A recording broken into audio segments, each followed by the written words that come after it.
ఈరోజు విశాఖపట్నంలో స్థానిక సంస్థల ఎమ్మెల్సీకి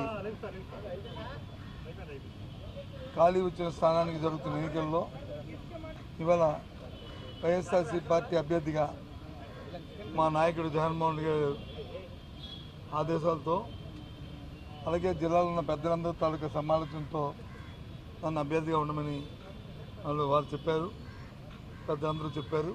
ఆ మేరకు ఈరోజు వచ్చి నామినేషన్ దాఖలు చేయడమైంది. ప్రజాస్వామ్యబద్ధంగా ఈ ఎన్నికల్లో మొత్తం ఎన్నికల్లో 838 ఓట్లు ఉన్నాయి. దాంట్లో మెజారిటీ 530 పైచిలకే ఆ వైఎస్ఆర్సీ పార్టీకి మెజారిటీ ఉంది. కాబట్టి ఆ నేపథ్యంలో ఇవాళ ఈ ఎన్నికల్లో మేము పోటీ చేస్తున్నాం. ప్రజాస్వామ్యబద్ధంగా ఈ ఎన్నికల్లో తప్పకుండా మరి గెలుపు జరుగుతుందని ఆశిస్తున్నాం, ఊహిస్తున్నాం, జరగాలని కోరుకుంటున్నాం. దానికి పెద్దలందరూ కూడా సహకరించారు. వాళ్ళందరికీ కూడా పేరు పేరున పార్టీ కట్టుకున్న మా అందరం ఒకటే మాటగా ఇవాళ ముందుకెళ్తున్నాం. ఇప్పటికే జిల్లా అంతా పర్యటించాము. అందరి తరగా పద్ధతిని కొడుకుని అందరి తరగా అభిప్రాయాలు తెలుసుకుని మన్నలను పొంది ఇవాళ నామినేషన్ చేస్తాం. ప్రజాస్వామ్యబద్ధంగా 838 ఉన్నప్పుడు 530 పైసలకే మా పార్టీకి ఉన్నప్పుడు నేను ఇవాళ పేపర్లో చూశాను. ఇవాళ నిన్న ఎవరో ఒక ఇండస్ట్రీస్ వచ్చి పోటీగా పెడతారు అనే విషయాన్ని నేను చూశాను. దేనికోసం పెడుతున్నారు? ఎందుకోసం పెడుతున్నారు? వ్యాపారం కోసమా? రాజకీయం అంటే ఇది వ్యాపారమా? చెప్పండి. ముందు దానికి ప్రశ్న తీసుకోండి. ముందు దయచేసి ఏబిఎన్ ఆంధ్రజ్యోతి మీ పెద్దల్ని మిమ్మల్ని అడుగుతుంది, సోదరుని అడుగుతుంది ఏంటంటే, ముందు ఇంత అనైతికంగా అసలు మెజార్టీ లేకపోయినప్పటికీ పేపర్లో చూసి మాట్లాడుతున్నాను వచ్చింది ఎందుకు వచ్చిందని. నేనైతే ఊహించట్లేదు. తెలుగుదేశం పార్టీ అంత అమాయకత్వంగా ఈ పోటీలో నిలబడద్దని నేనైతే ఊహించట్లేదు, నేను అనుకోవట్లేదు. పెడితే మాత్రం అది ఒక దుచ్చర్యే. పెడితే మాత్రం ఒక దుచ్చర్యే. అంటే రాజకీయాలు వ్యాపార రీత్యా చూస్తున్నట్టు పరిస్థితి. ప్రజాస్వామ్యంలో ఇది ఒక ప్రక్రియ కాబట్టి ఆ ప్రక్రియ ప్రకారం మేము పోటీ చేస్తున్నాము. దాన్ని ఎవరైనా ఆమోదించవలసిందే, హర్షించవలసిందే.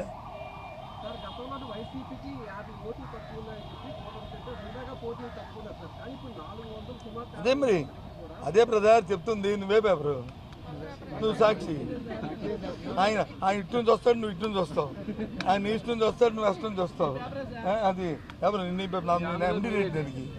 నేను ఎండినా, నేను ఎండి. నీ ఆంధ్రజ్యోతి నీ సొంతం ఏంటి? మరి ఇంకేం అలాగే అది మీ అందరూ కూడా అందుకే చెప్తాను. నువ్వు ఇటు నుంచి వస్తావు, నువ్వు అటు నుంచి వస్తావు. వాళ్ళు ఎందుకు పెడుతున్నారు అనేది అందుకనే అప్రజాస్వామ్యం ఇది పద్ధతి కాదు అని. ఎందుకంటే కొన్ని విలువలు, కొన్ని పద్ధతులు ఉండాలి. ఏం దగ్గరికి ఎగురుకుంటే ఏం చేసినా పర్వాలేదు. ఏం లేకుండా ఊరికనే అంటే ప్రతి ఊరికి అలసైపోతుంది. ఇది విలువ రోజుకి పలచన అయిపోతాం, ప్రజల దగ్గర పలచన అయిపోతాం. పర్వాలేదని ఆ పలచన అవ్వకుండా వ్యక్తిత్వాన్ని నిలబెట్టుకోవాలనేది నా కోరిక. నేనైతే ఇంకా అనుకుంటున్నాను. అంత ఈజీగా పార్టీ నిర్ణయం తీసుకోదని చెప్పింది. తీసుకుంది అనుకో, ఓకే.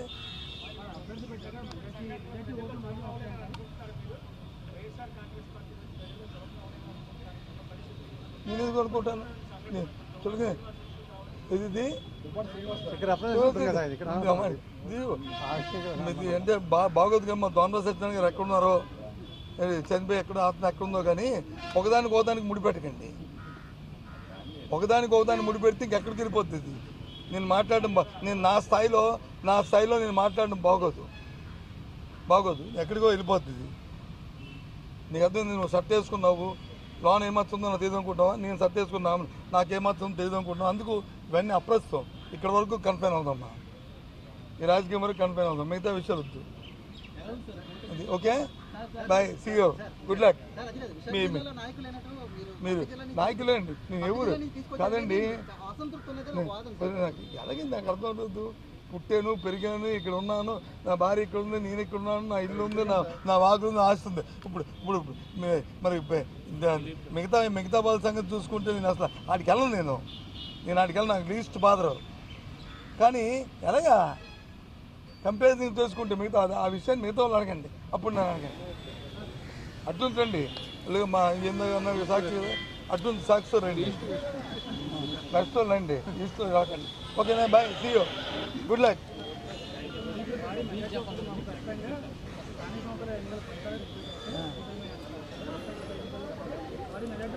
ఎవరన్నా నీ పేరు చెప్పు, నాయకులని చెప్పుకో, నాయకులు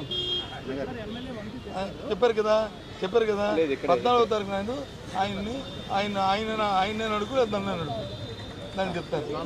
అది అయిపోయిన వరకు నేను